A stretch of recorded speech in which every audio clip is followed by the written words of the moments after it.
at how late these employees had been working with me till perhaps 10 or 11 p.m. the night before, and they had lost sleep like that for days, and just because they came 10 minutes late, the human resource department would send them warning letters, and I saw a lot of good talent leave such companies. So he talks about it.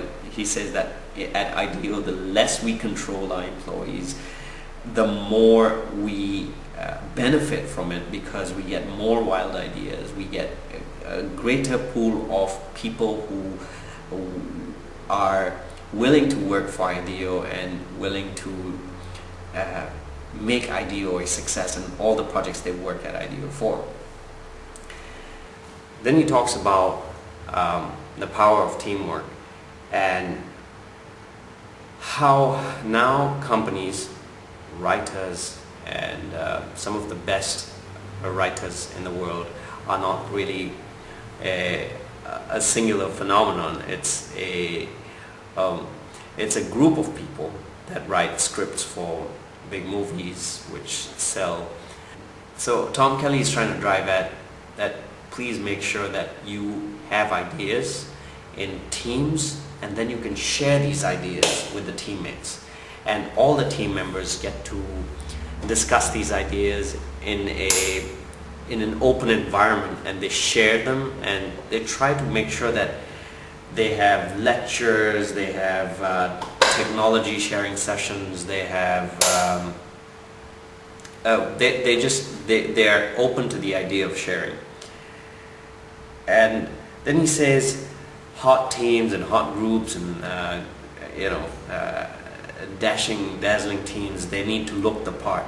So try to make sure that they have team jerseys and team t-shirts, caps, they have their names etched on the products and stuff like that, just to make sure that the team gels and they should feel special, a part of a team.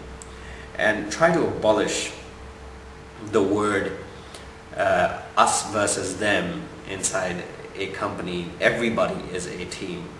Nobody is an outsider. If something is spoiled, people shouldn't say they have to fix it or somebody else has to fix it. It is a part of the collective that addresses that issue, and everybody takes it upon themselves.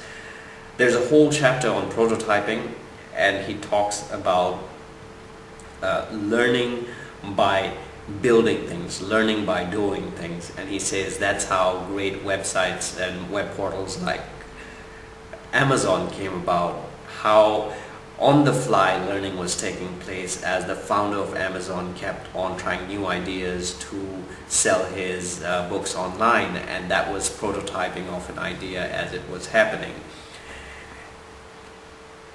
He says that please keep one thing in mind, that prototypes are much better than pictures. If you have an idea, try not to just put it in pictures.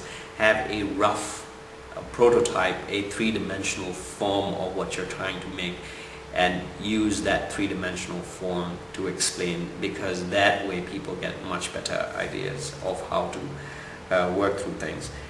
And he says just I think he mentioned somewhere about Apollo 13, how they had a fiasco in space and how they were trying out a filter system using the sock and everything. So it's a good idea to practice prototyping from normal objects like household applications and build something interesting.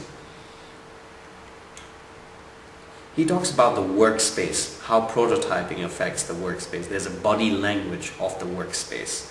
So in order for you to have an interesting workspace, try to keep the place as densely populated as possible. Try not to have the whole company scattered, people all over the company. Try to pack them into smaller groups so that the energy of that group increases, and the ideas that come through that agitation when there is a bit of a compression to come out faster. So he talks about keeping the place dense and stock the place with as many interesting apparatus, as many interesting tools and prototype equipment as possible. Try to keep it